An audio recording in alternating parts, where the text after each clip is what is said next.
AI governance और AI governance से related ISO sections के बारे में बात करने के बाद आज हम बात करेंगे ओवरऑल फ्रेमवर्क का और वो क्यों जरूरी है।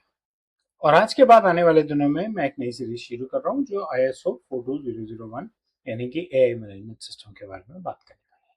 मेरे यूट्यूब चैनल पे आपका स्वागत है जिसपे आप लगातार डेटा प्राइवेसी और आर्टिफिशियल इंटेलिजेंस पे नया कंटेंट देखते हैं।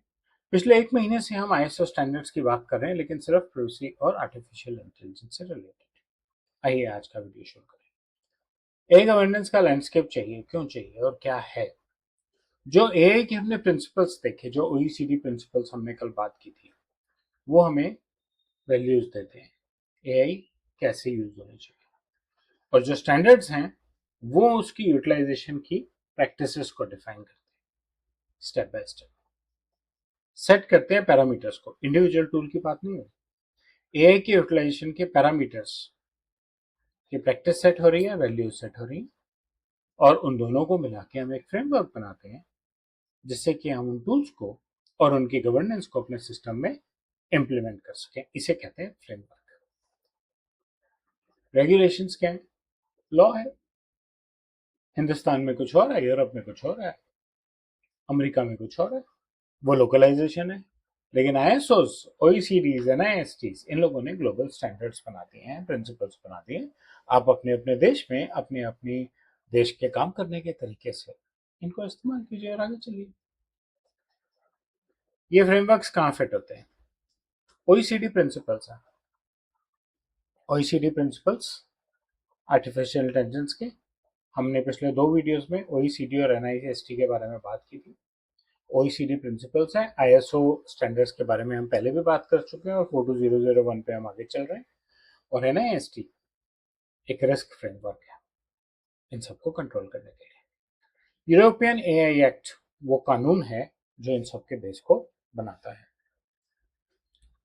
एआई गवर्नेंस प्रोग्राम हम बना रहे हैं जो कि गवर्नेंस एस्टैब्लिश करता है, एआई रिस्क को मैनेज करता है, इंश्योर करता है कि आप कंप्लायंट रहें, कॉन्टिन्यूटी को इम्प्रूव करता है, जो बहुत इंपॉर्टेंट है।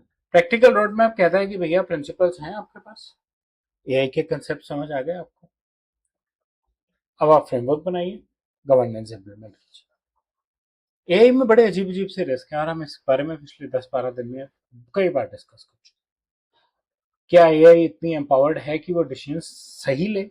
डिसीजन ले एक बात है, लेकिन वो सही ले रही है, आपके हिसाब से ले रही है?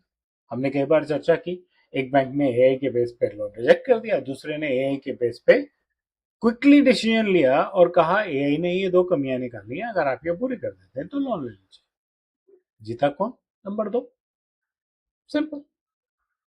उन्होंने एआई को गवर्न किया और डिसीजन लिया।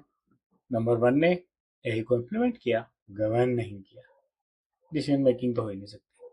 रेगुलरली गवर्न कीजिए तो मॉनिटरिंग और इम्प्रूवमेंट आएगी ही आएगी, आएगी यूसेज में। सही कॉम्बिनेशन बना के काम कीजिए। बिजनेस की जरूरत क्या है, आर्टिफिशियल इंटेलिजेंस की मेच्योरिटी क्या है मेरे सिस्टम में, लीगल ऑब्लिगेशंस के बारे में मैं क्या करूं, और एग्जिस्टिंग गवर्नेंस कैसे इंटीग्रेट हो रही है। ये चार बहुत इंपॉर्टेंट चीजें हैं जो आपको समझनी पड़ेंगी, अपने सिस्टम में डालनी पड़ेंगी, डालनी चाहिए। मुख्य बातें क्या है? फ्रेमवर्क्स एक दूसरे को कॉम्प्लीमेंट करते हैं, उन सबके कॉम्बिनेशन को आपको अपनी बिजनेस नीड के हिसाब से ठीक से यूज करना है। गवर्नेंस एक कॉन्टिन्यूस प्रोसेस है, विश्वास से एडॉप्शन बढ़ती है, रिस्पॉन्सिबल एआई को कोलैबोरेशन की जरूरत है, जो बहुत इंपॉर्टेंट है। इसलिए ध्यान रखिए कि आपकी टीम्स को आपस में ठीक से काम करना चाहिए और आप एक रिस्पॉन्सिबल आर्टिफिशियल इंटेलिजेंस को अपने ऑर्गेनाइजेशन में यूज कर पाएंगे। एआई गवर्नेंस पे फिलहाल के लिए इतना ही। हम आईएसओ 42001 की डिटेल में नेक्स्ट वीडियो से जाना शुरू करेंगे। आप मेरे चैनल से सब्सक्राइब कीजिए और आपकी कोई नीड है, मेरी कॉन्टैक्ट डिटेल्स दी हुई हैं। अगर आपको कोई गाइडेंस चाहिए आप कमेंट में भी डाल सकते हैं, फोन भी कर सकते हैं, मेल भी डाल सकते हैं। धन्यवाद।